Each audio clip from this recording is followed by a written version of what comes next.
What's the meaning of bustard?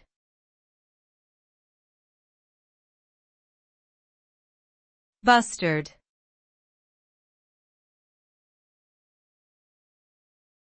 Bustard.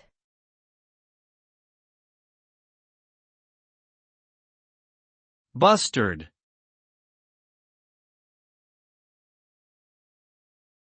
Bustard.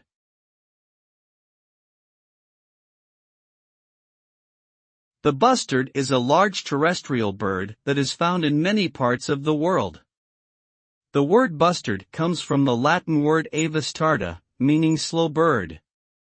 Bustards are notable for their impressive size, with some species weighing up to 40 pounds and standing over 4 feet tall. They are also recognized by the distinct shape of their bodies, with long necks, sturdy legs, and broad wings. Bustards typically feed on insects, small mammals, and seeds, and they are known for their impressive displays during breeding season. However, many species of bustards are threatened with extinction due to habitat loss and hunting.